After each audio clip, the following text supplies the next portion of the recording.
परमेश्वर की स्तुति महिमा और धन्यवाद हो। परमेश्वर आपको इस वचन के द्वारा आशीष दे। मत्ती अध्याय 7। दूसरों पर दोष न लगाना।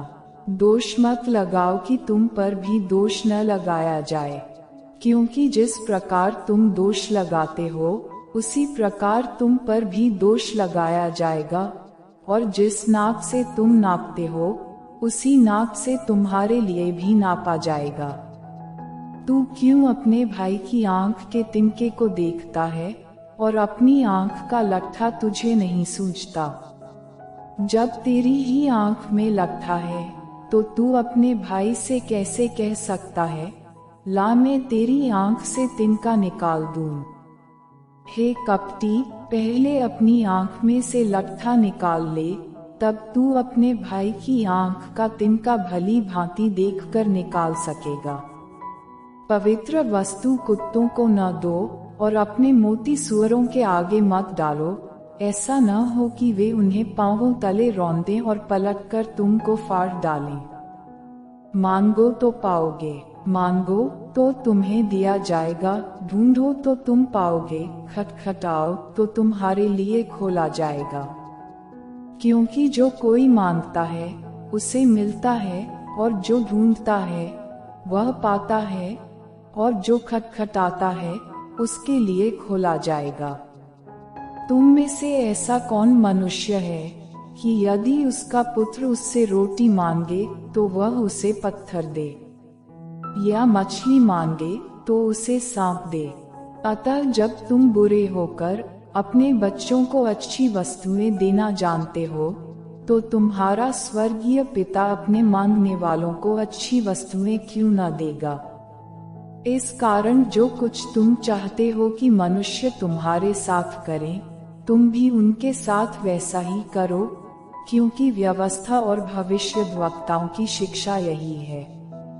सकरा और चौड़ा मार्ग। सकेत फाटक से प्रवेश करो, क्योंकि चौड़ा है वह फाटक और सरल है वह मार्ग जो विनाश को पहुंचाता है, और बहुत से हैं जो उससे प्रवेश करते हैं। क्योंकि सकेत है वह फाटक और कठिन है वह मार्ग जो जीवन को पहुंचाता है, और थोड़े हैं जो उसे पाते हैं।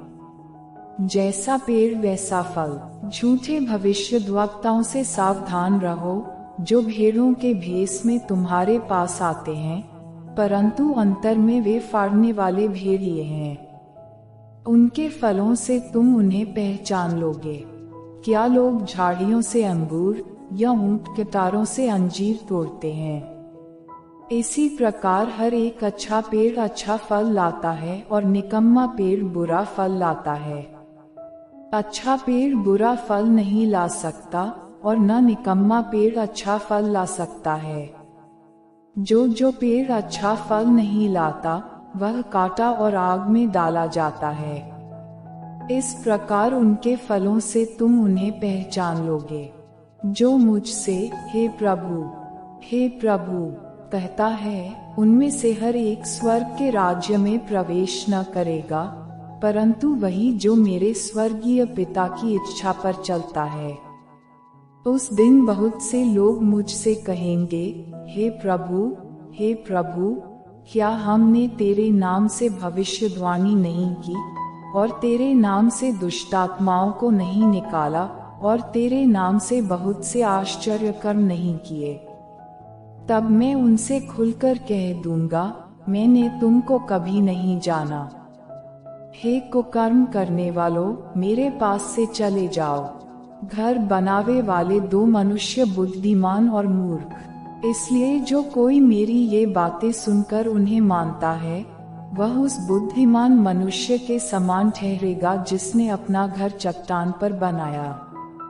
और मैन बरसा और बाढ़ें आईं और आंधियां चलीं और उस घर से टकराईं, फिर भी वह नहीं गिरा, क्योंकि उसकी नींव चट्टान पर डाली गई थी।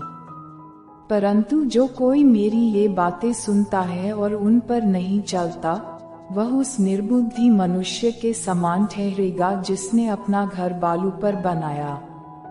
और मैन बरसा और बाढ़ें आईं और आंधियां चलीं और उस घर से टकराईं और वह गिरकर सत्यानाश हो गया। जब यीशु ये बातें कह चुका तो ऐसा हुआ कि भीड़ उसके उपदेश से चकित हुई, क्योंकि वह उनके शास्त्रियों के समान नहीं परंतु अधिकारी के समान उन्हें उपदेश देता था। मत्ती अध्याय 8। कोढ़ के रोगी को चंगा करना। जब वह उस पहाड़ से उतरा तो एक बड़ी भीड़ उसके पीछे हो ली। और देखो, एक कोढ़ी ने पास आकर उसे प्रणाम किया और कहा, हे प्रभु, यदि तू चाहे तो मुझे शुद्ध कर सकता है। यीशु ने हाथ बढ़ाकर उसे छुआ और कहा, मैं चाहता हूँ, तू शुद्ध हो जा। और वह तुरंत कोढ़ से शुद्ध हो गया।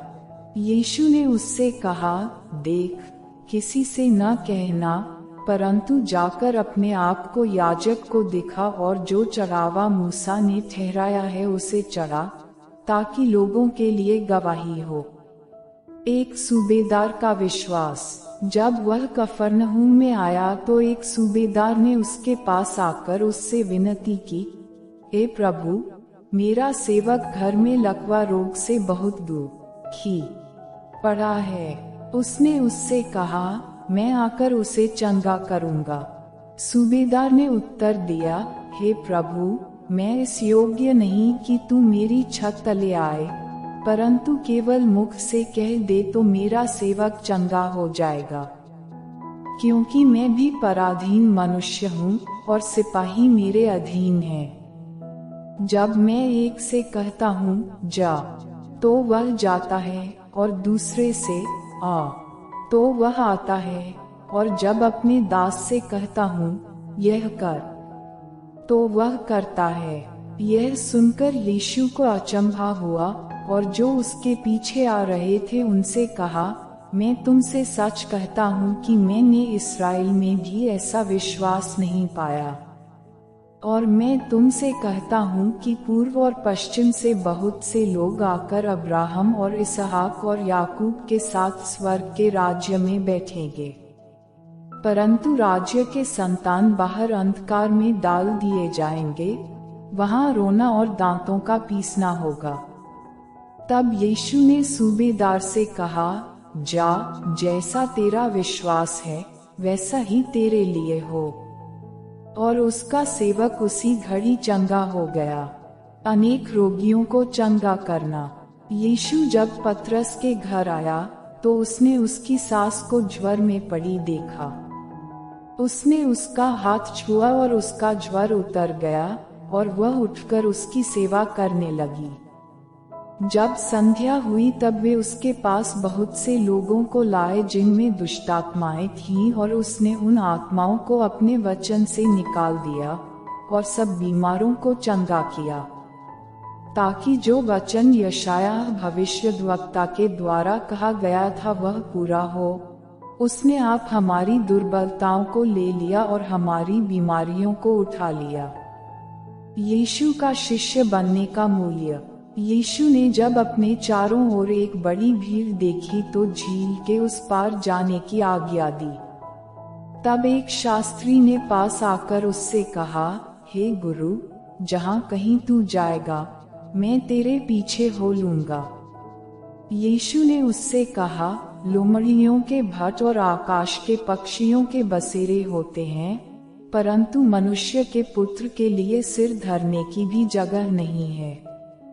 एक और चेले ने उससे कहा, हे प्रभु, मुझे पहले जाने दे कि अपने पिता को गाड़ दूं। यीशु ने उससे कहा, तू मेरे पीछे हो ले और मुर्दों को अपने मुर्दे गाड़ने दे। तूफान को शांत करना। जब वह नाव पर चढ़ा तो उसके चेले उसके पीछे हो लिए। और देखो, झील में एक ऐसा बड़ा तूफान उठा कि नाव लहरों से धंसने लगी और वह सो रहा था।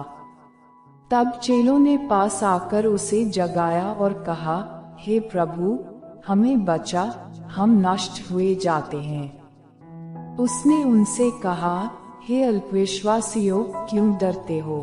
तब उसने उठकर आंधी और पानी को डांटा और सब शांत हो गया। और वे अचंभा करके कहने लगे, यह कैसा मनुष्य है कि आंधी और पानी भी उसकी आज्ञा मानते हैं। दुष्टात्मा ग्रस्त मनुष्यों को चंगा करना। जब वह उस पार गदरेनियों के देश में पहुंचा, तो दो मनुष्य जिनमें दुष्टात्माएं थीं कब्रों से निकलते हुए उसे मिले। वे इतने प्रचंड थे कि कोई उस मार्ग से जा नहीं सकता था।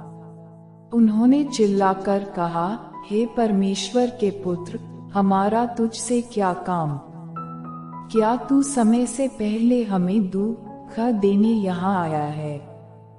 उनसे कुछ दूर बहुत से सूअरों का एक झुंड चर रहा था। दुष्टात्माओं ने उससे यह कहकर विनती की, यदि तू हमें निकालता है तो सूअरों के झुंड में भेज दे। उसने उनसे कहा, जाओ। और वे निकलकर सूअरों में बैठ गईं और देखो, सारा झुंड कराड़े पर से झपटकर पानी में जा पड़ा और डूब मरा।